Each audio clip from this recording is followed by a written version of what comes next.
तो दोस्तों हमारे ये 2 प्लांट तो रेडी हो चुके हैं। एक है पीपल का पेड़ है और एक यहाँ पे हमने लगाया है नीम का पेड़, जो इन फ्यूचर ज़रूर ग्रो होएगा।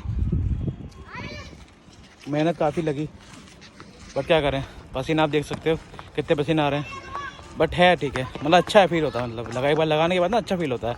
आप भी लगाओ।